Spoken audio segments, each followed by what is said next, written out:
Assalamualaikum warahmatullahi wabarakatuh.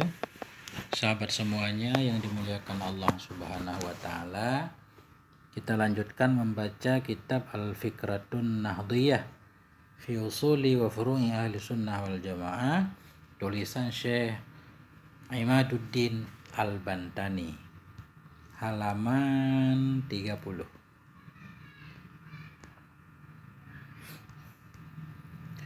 Bismillahirrahmanirrahim. Al-mas'alatur rabi'atu wadu'ul yadaini 'indal hawa ila sujudi. Bermula masalah yang keempat itu meletakkan dua tangan ketika turun kepada sujud. Artinya di sini yang mau dibahas, ketika kita mau sujud, apa tangan duluan yang menyentuh lantai atau lutut duluan? Karena praktek di masyarakat macam-macam. Ada yang tangan duluan, ada yang lutut duluan. Begitu juga ketika bangun, ada yang tangan dulu, ada yang lutut dulu. Coba kita lihat. Bismillahirrahmanirrahim. Wasafal Albaniyu. Al-Albaniyu Syekhul Wahabiyah sifat as-sujudi bi annahu wada'a yadayhi qabla rukbatayhi. Mensifatkan atau menjelaskan oleh oleh Albani. Siapa Albani? Syekhul Wahabiyah, syekhnya Salafi Wahabi. Sifat sujud, akan sifat sujud bi annahu, dengan bahwa sungguhnya seseorang itu wada'a, meletakkan ia yadahi, akan dua tangannya, qabla rukbatayhi, akan sebelum dua lututnya.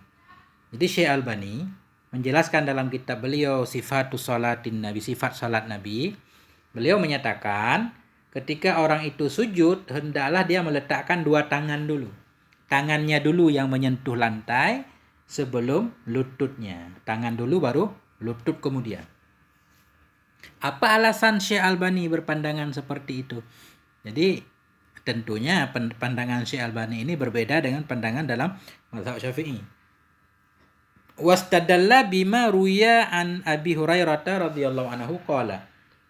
Wastadalla, mengambil dalil ianya Syekh Albani dengan hadis yang diriwayatkan akan dianya hadis daripada Abi Hurairah radhiyallahu anhu. Qala, berkata ianya Abi Hurairah, qala Rasulullah sallallahu alaihi wasallam, berkatalah oleh Rasulullah sallallahu alaihi wasallam, iza sajada ahadukum fala yabruk kama yabrukul ba'iru. Apabila sujudlah oleh salah satu kamu, fala yabruk, maka jangan tersungkur ia, kama yabrukul ba'ir, sebagaimana tersungkurlah oleh unta. Wal yadha, maka hendak meletakkan ia akan dua tangannya, qabla rukbatayhi, sebelum dua lututnya. Rawahu Abu Dawud, meriwayatkan akan ini hadis oleh Abu Dawud, wan Nasa'i, dan oleh Imam Nasa'i, wad Darimi wa Ahmad, dan oleh Darimi dan Ahmad. Jadi alasan Syekh Albani menyatakan dalam sujud harus tangan dulu, ini hadis Nabi, hadis Abi Hurairah. Iza sajada ahadukum, apabila sujudlah oleh salah satu kamu, fala yabruk, maka jangan tersungkur ia, kama yabrukul ba'ir, sebagaimana tersungkurlah oleh unta. Langsung. Wal yadha' yadaihi, hendak meletakkan ia akan dua tangannya sebelum dua lututnya. Jadi pendapat Syekh Albani sesuai dengan ujung hadis ini. Hendak meletakkan ia akan dua tangannya sebelum dua lututnya. Tapi kalau kita lihat awal hadis, coba lihat. Bila sujud salah satu kamu, fala yabruk, maka jangan tersungkur ia, kama yabrukul ba'ir, sebagaimana tersungkur onta. Coba kita lihat kalau onta turun. Boleh buka YouTube, cek cara onta turun. Onta turun itu pasti kaki depan dulu. Kaki depan dulu, atau istilahnya tangan dulu dia turun. Baru menyusul lutut di belakang. Ada hewan-hewan yang lain, kalau dia mau duduk, kaki belakang dulu, baru kaki depan. Kalau onta, kaki depan dulu. Jadi kalau kita lihat hadis Nabi, bila sujud salah satu kamu, jangan tersungkur ia seperti onta tersungkur. Jangan tersungkur seperti onta. Berarti jangan tangan dulu mestinya. Tapi lutut dulu. Tapi ujung hadisnya wal yadha' yadaihi, maka hendak meletakkan ia akan dua tangannya sebelum dua lututnya. Pendapat Syekh Albani sesuai dengan ujung hadis, tapi tidak sesuai dengan awal hadis. Kita lihat. Qala ba'du ahli ilmi, inna hadzal hadisa mimman qalaba 'ala rawi kama huwa dhahirun minal lafzi. Berkatalah oleh sebahagian ahlul ilmi bahwa sungguh ini hadis itu mimma, sebahagian dari hadis-hadis inqalaba yang berbalik ianya hadis kepada perawi, sebagaimana yang dia nyama itu zahir daripada lafaz. Jadi menurut sebahagian ahlul ilmi, hadis di atas itu hadis yang telah berbalik di atas perawi. Perawi salah meriwayatkannya sebagaimana zahir lafaz. Tadi di atas, bila kalau salah satu kamu sujud, janganlah dia sujud seperti onta. Seperti onta turun. Berarti jangan tangan dulu. Kemudian sesudahnya hendaklah dia meletakkan tangan dulu. Jadi bertentangan antara ujung hadis dengan awal hadis. Mestinya hendaklah dia meletakkan lutut dulu sebelum tangan. Jadi hadis itu kebalik. Menurut sebahagian ahlul ilmu, hadis itu terbalik di atas perawi, salah dalam meriwayatkannya. Mestinya lafadznya wal yadha' rukbataihi dulu, jangan yadaihi dulu. Dari mana kita tahu bahwa hadis itu kebalik di atas perawi? Sebagaimana yang dia nyama itu zahir lafadz, li'annahu, karena bahwa sungguhnya hadis law quddira annal hadisa laisa fi inqilabun lakin akhiruhu mukhalifun li awalihi. Karena bahwa sungguhnya hadis law quddira, jikalau ditakdirkan bahwa sungguhnya hadis itu laisa fi inqilab, bahwa tidak ada dalamnya hadis itu kebalik. Misalkan kita membayangkan hadis itu tidak kebalik, lakin akhiruhu mukhalifun li awalihi, tetapi bermula akhirnya hadis itu menyalahi ia bagi awalnya hadis. Kalau kita mentakdirkan hadis itu tidak kebalik, nggak bisa, karena akhir hadis bertentangan dengan awal hadis. Awal hadis menyatakan jangan sujud seperti onta turun. Onta tangan dulu. Ujungnya hadis hendaklah dia meletakkan tangan dulu. Berarti bertentangan. Kalau jangan seperti onta berarti lutut dulu. Karena onta tangan dulu.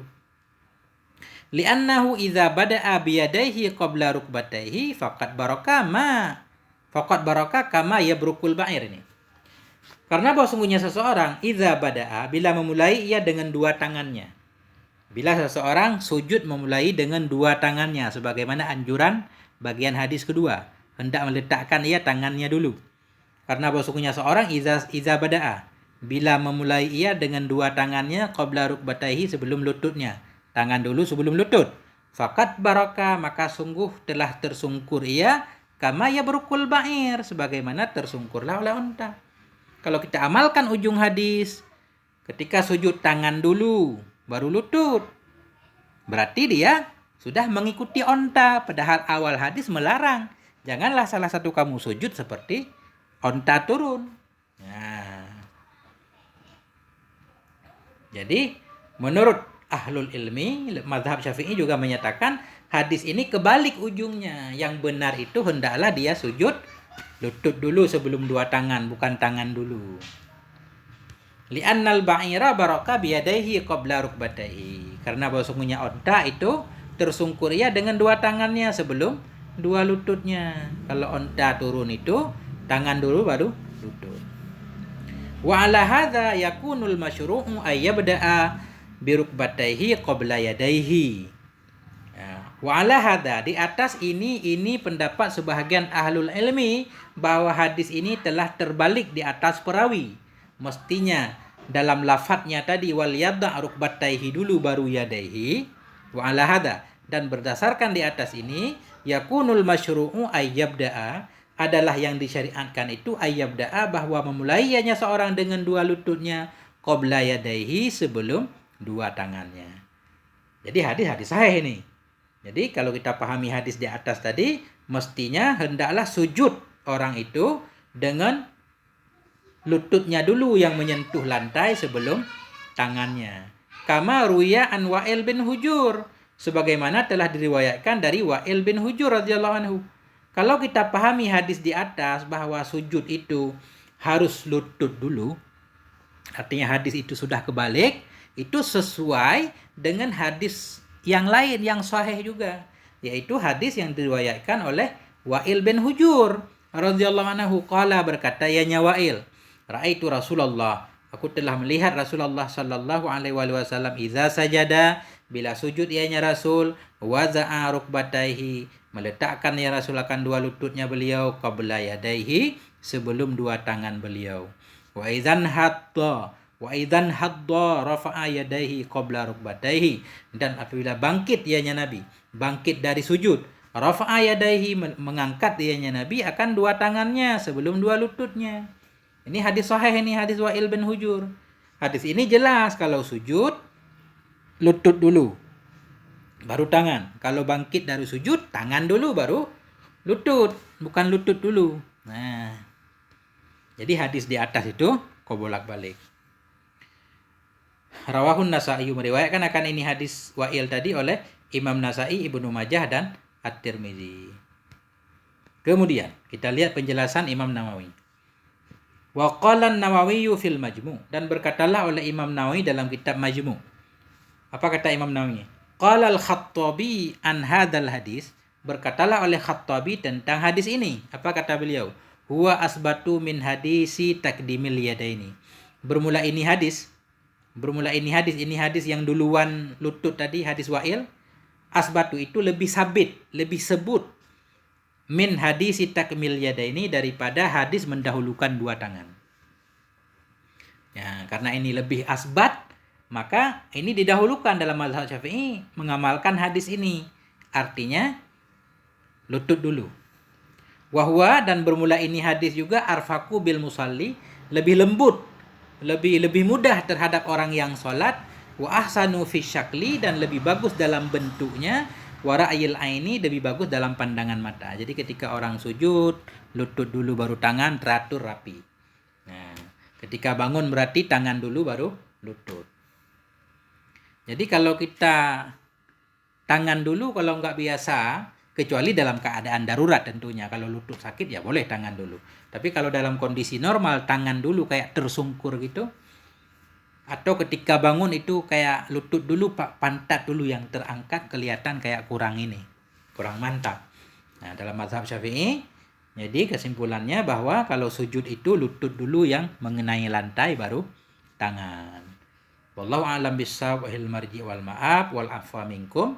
Wassalamualaikum warahmatullahi wabarakatuh.